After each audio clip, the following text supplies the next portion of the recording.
फरीदाबाद जिले के पृथला विधानसभा के जवा गांव में सूरजमल की जयंती ऐतिहासिक तरीके से मनाई गई। वहां पर विनोद भाटी जिंदाबाद के नारे लगे और विनोद भाटी जी के द्वारा इस कार्यक्रम को रखा गया। आइए दिखाते हैं हम आपको पूरी खबर। विनोद भाटी जी आगे बढ़ो, तुम्हारे साथ है। भाई विनोद भाटी ने ठाना है नौजवानों का हक दिलाना है। भाई विनोद भाटी ने ठाना है नौजवानों का हक दिलाना है। हमारे बीच में पहुंच रहे हैं जवा की इस वीर भूमि पर महाराजा सूरजमल की जन्म जयंती पर चौधरी कृष्णपाल गुर्जर जी का यहाँ जवा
पर आदरणीय यहाँ पर बहुत बड़े बड़े कलाकार आपके बीच पहुंचे हैं जिन्होंने अपनी जो कला है उसको आपको दिखाना है। तो अभी बस मैं मंत्री जी से अनुरोध कि वो आपके बीच में आएंगे, मंच पर आकर। सरकार ने, हमारे माननीय मंत्री जी ने मोहना में लड़कियों के लिए कॉलेज खोलने का काम किया, बल्लभगढ़ में लड़कियों के लिए कॉलेज खोलने का काम किया, दयालपुर में नर्सिंग कॉलेज खोलने का काम किया, दूधौला में स्किल यूनिवर्सिटी खोलने का काम किया, नचौली में कॉलेज बनाने का। वीरों से, अपने स्वतंत्रता सेनानियों से, अपने पराक्रमों से प्रेरणा लें। यही आज के कार्यक्रम का मुख्य उद्देश्य है कि हमारे पराक्रमी अजय योद्धा वीर योद्धा महाराजा सूरजमल, आप पीछे लगाना, अमर रहे। वीर योद्धा महाराजा सूरजमल अमर रहे। वीर योद्धा महाराजा सूरजमल अमर रहे।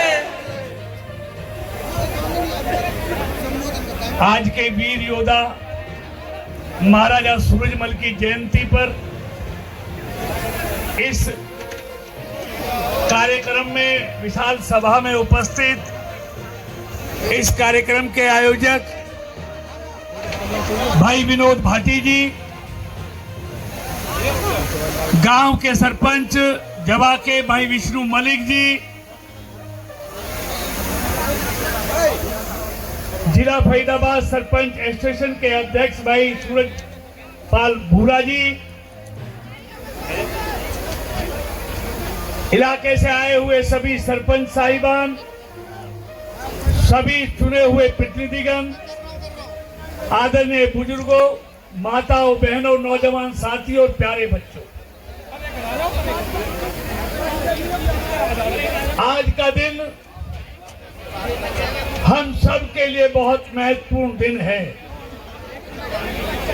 आज उस शख्सियत की जयंती है जिनको पूरा देश पूजता है, जिनके युद्ध पराक्रम के बारे में इतिहास के पन्ने भरे पड़े हुए हैं। उस वीर योद्धा ने किस तरह मुगलों का मुकाबला किया, मुगलों की सेना कैसे महाराजा सूरजमल के नाम से थरथराती थी, वो स्वर्णिम इतिहास हमको याद आता है। वो युद्ध कला में ऐसे पहले योद्धा थे जो दोनों हाथों से तलवार चलाते थे।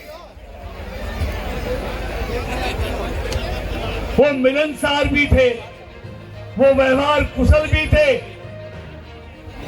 और वो कट्टर हिंदू भी थे।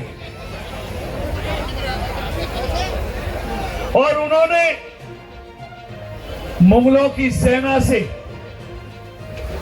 आगरा और फिरोजाबाद से लेकर मेरठ, बिजनौर और पानीपत तक सारे इलाके पर मुगलों की सेना से सारा इलाका छीना था। ऐसे महान योद्धा का आज जन्मदिन है, जिनसे हमें प्रेरणा मिलती है कि अन्याय के खिलाफ हमेशा लड़ना चाहिए। और आज मैं एक बात और कहना चाहता हूं, महाराजा सूरजमल इतने दयालु थे, उन्होंने वापसी करती हुई सेना को महीनों तक भरतपुर में रुकवाया, उनकी आवभगत की, उनका इलाज कराया, उनको भोजन कराया और जाते समय उनको एक एक रुपया और एक किलो अनाज भी कि रास्ते में उनको कोई दिक्कत नहीं आए। ऐसे वो सहायता करने वाले इंसान भी थे। और ऐसे मुर्सों की महाजयंती पर आज भाई विनोद भाटी जी ने यहां पर यात्रा निकाली है। उनके जन्मदिन पर इतनी विशाल जनसभा की है, यही उनके प्रति सच्ची श्रद्धांजलि है। क्योंकि जो कौम अपने महापुरुषों को, अपने महान योद्धाओं को, अपने शहीदों को भुला देती है, वो कौम मिट जाया करती है। मालूम है, जब महाराजा सूरजमल की छुपकर हत्या कर दी गई थी तो मुगलों को यकीन नहीं आया था। ऐसे महान योद्धा थे।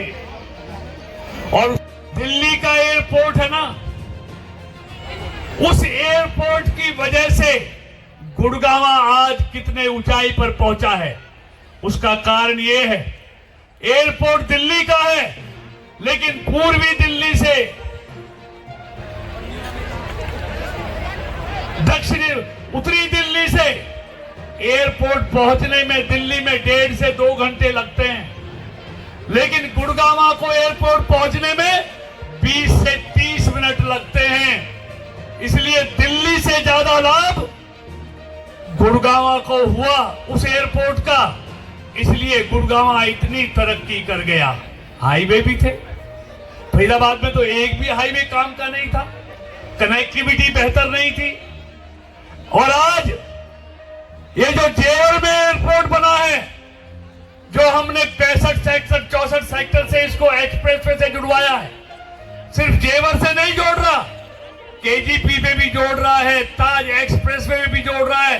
चारों तरफ उतार चढ़ाव है, आप ताज पे जा सकते हैं, आप केजीपी पे जा सकते हैं और आप आधा घंटे में मैक्सिमम जेवर पहुंच जाएंगे।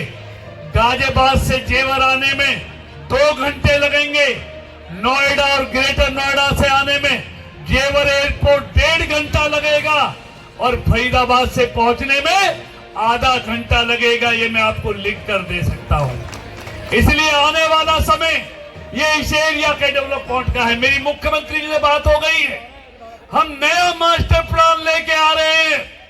अभी तक तो दयालपुर से आगे तक आया है, हम बिल्कुल खादर तक और इस पूरे एरिया तक एक नया मास्टर प्लान लेके आ रहे हैं, नया फरीदाबाद बसाने के लिए। और मेरी बात याद रखना, असली फरीदाबाद, नया फरीदाबाद, इस ये जेवर एयरपोर्ट दिसंबर तक चालू हो जाएगा और 2024 के अंत तक ये रोड भी कंप्लीट हो जाएगा। असली फरीदाबाद, नया फरीदाबाद यहाँ बचने वाला है। अभी तो कीमतें जमीनों की 2.5-3 करोड़ तक पहुंच गई हैं। मेरी बात रखना, बेचना मत जमीनों को। यहाँ की जमीनें आने वाले समय में 10 करोड़ रुपए एकड़ बिकेंगी, मेरी बात याद रखना। क्योंकि जेवर एयरपोर्ट का फायदा अगर सबसे ज्यादा किसी को होना है तो इसी इलाके को होना है। तो इसलिए मित्रों, बातें बहुत टाइम से आप बैठे हैं। मैं आप सबका इतनी बड़ी संख्या में महाराजा सूरजमल जी को आप श्रद्धांजलि देने के लिए आए हैं, उनकी जयंती मनाने के आए हैं। इसका मतलब है आज भी इस देश के लोगों के दिल से महाराजा सूरजमल जी निकले नहीं हैं। आज भी वो जिंदा हैं और इसलिए जिंदा है कि उन्होंने अपने आप को, अपने परिवार को इस देश के लिए, इस कौम के लिए बलिदान कर दिया। आओ हम सब मिलकर उनकी जयंती मनाएं, उनको श्रद्धांजलि दें और उन्होंने जो रास्ता हमको सच्चाई का, ईमानदारी का और बहादुरी का दिखाया है, आइए उनके बताए हुए रास्ते पर हम सबके मिलकर चले। आप सबका बहुत बहुत धन्यवाद। यादव नारा एक बार फिर लगा दीजिए। वीर योद्धा महाराजा सूरजमल जी अमर रहे।